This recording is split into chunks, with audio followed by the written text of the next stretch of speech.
દાદરાનગર હવેલી દમણ દીવ સંઘ પ્રદેશમાં રમતગમતને પ્રોત્સાહન આપવા માટે એક મહત્વપૂર્ણ પહેલ હાથ ધરવામાં આવી છે. સેલવાસા ખાતે ખેલો ઇન્ડિયા રાજ્ય ઉત્કૃષ્ટતા કેન્દ્ર માટે પ્રવેશની પસંદગી પ્રક્રિયા દીવ જિલ્લામાં સફળતાપૂર્વક યોજાઈ. આ ટ્રાયલમાં મોટી સંખ્યામાં વિદ્યાર્થીઓએ ભાગ લઈ પોતાની પ્રતિભા દર્શાવી હતી.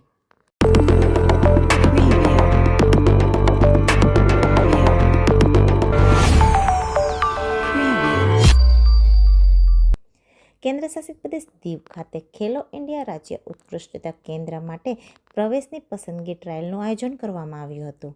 દીવ જિલ્લાના કેવડી ખાતે આવેલ એજ્યુકેશન હબમાં આ કાર્યક્રમ યોજાયો. તાજેતરમાં આ ટ્રાયલ પ્રક્રિયા સફળતાપૂર્વક સંપન્ન કરવામાં આવી હતી. આ ટ્રાયલમાં દીવ જિલ્લાના વિવિધ શાળાઓમાંથી અંદાજે 125 જેટલા વિદ્યાર્થી ભાઈ બહેનોએ ભાગ લીધો. કાર્યક્રમમાં ઉપસ્થિત મહાનુભાવોમાં દીવ જિલ્લા ઉપસમાહર્તા શ્રી શિવમ મિશ્રા અને દમણના TSO શ્રી દેવરાજસિંહ રાઠોડ ઉપસ્થિત રહ્યા હતા. પ્રદેશની રમતગમત પ્રતિભાને ઓળખીને તેમને ઉચ્ચ કક્ષાનું પ્રશિક્ષણ અને માર્ગદર્શન પૂરું પાડવાનો આ પહેલનો મુખ્ય ઉદ્દેશ્ય છે. એથ્લેટિક્સ, આર્ચરી અને ટેબલ ટેનિસ જેવી રમતો માટે નિષ્ણાંત પ્રશિક્ષકો દ્વારા વિદ્યાર્થીઓની કૌશલ કસોટી લેવામાં આવી અને પસંદગી કરવામાં આવી હતી. કાર્યક્રમ દરમિયાન મહાનુભાવોના સન્માન સાથે શિક્ષકો અને પ્રશિક્ષકોના સહકારથી આયોજન સફળ રહ્યું. આ રીતે ખેલો ઇન્ડિયા જેવી પહેલ દ્વારા યુવાનોને રમતગમત ક્ષેત્રે આગળ વધવાની નવી તક મળી રહી છે. આવનારા સમયમાં આમાંથી અનેક પ્રતિભાશાળી ખેલાડીઓ દેશનું નામ રોશન કરે તેવી આશા છે. નમસ્કાર.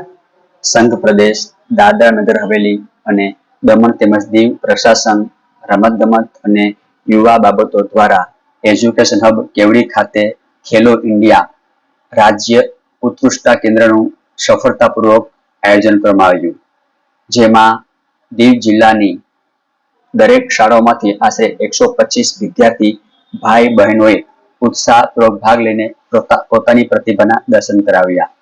આ ટ્રાયલ સિલેક્શનમાં એથ્લેટિક, ટેબલ ટેનિસ અને આર્ચરીનો સમાવેશ થાય છે. સંઘ પ્રદેશના પ્રશાસક શ્રી પ્રફુલ પટેલ સાહેબના સક્ષમ અને કુશળ નેતૃત્વ, એજ્યુકેશન અને સ્પોર્ટ્સ સેક્રેટરી શ્રી અરુણ પી સાહેબ તેમજ સ્પોર્ટ્સ ડાયરેક્ટર શ્રી અરુણ ગુપ્તા સાહેબના યોગ્ય દિશા નિર્દેશ અને દીવ જિલ્લા સમાહર્તા શ્રી રાહુલ દેબુરા સાહેબ તેમજ ઉપ સમાહર્તા શ્રી શિવ મિશ્રા સાહેબના સતત માર્ગદર્શન હેઠળ આ ટ્રાયલ સિલેક્શનનું સફળતાપૂર્વક આયોજન કરવામાં આવ્યું. આ આયોજનનો મુખ્ય ઉદ્દેશ્ય પ્રદેશની ઉભરતી ખેલ પ્રતિભાઓને ઉજાગર કરીને તેમને યોગ્ય અને ઉચ્ચ કક્ષાનું પ્રશિક્ષણ પૂરું પાડવાનો છે. આ કેન્દ્રનું સંચાલન ભારતીય ખેલ પ્રાધિકરણ દ્વારા કરવામાં આવે છે.